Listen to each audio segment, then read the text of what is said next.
নমস্কার, এটি আমার আরেকটি নতুন ব্লগ। খুব সকাল সকাল শুরু করলাম। রাত্রেই আমি বাসি সব বাসন ধুয়ে রেখেছিলাম, তাই আর বাসন ধোয়ার ঝামেলা আজ আর নেই।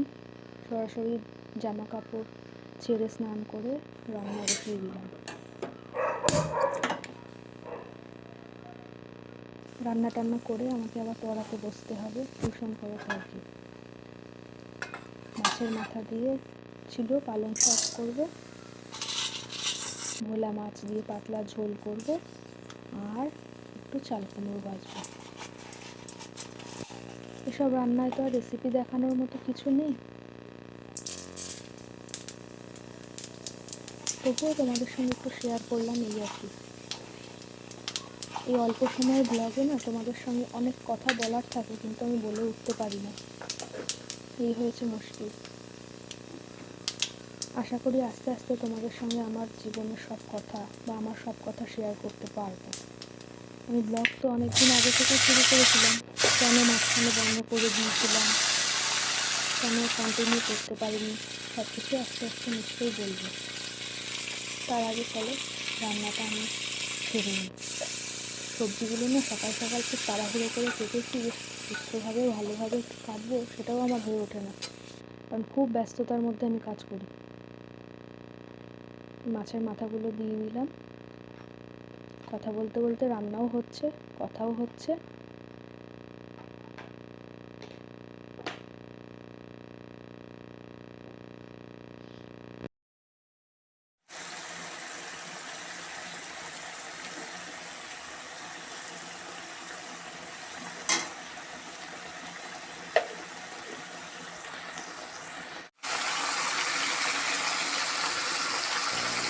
রান্নাটা প্রায় হয়ে এসছে, সবজিগুলো সেদ্ধ হয়ে গেছে, তাই চিনি দিয়ে দিলাম।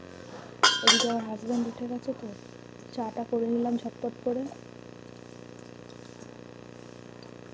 চাটা হাজব্যান্ডকে দিয়ে দিই, আর আমি রান্না করতে করতেই খাবো। এদিকে আবার ভাতের উতল এসে গেছে, ঢাকাটা নামিয়ে দিই।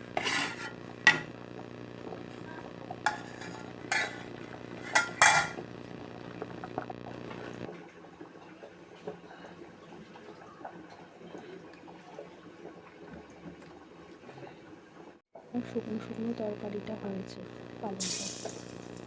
মাছ ভাজবো, ফ্রিজে ছিল, এবং একটু তেলে নুন দিয়ে নিলাম যাতে মাছটা লেগে না যায়। মাছটা ভাজা হতে থাক, মেয়েকে তুলে ব্রাশ করিয়ে নিয়েছি, একটু সেদ্ধ ভাত।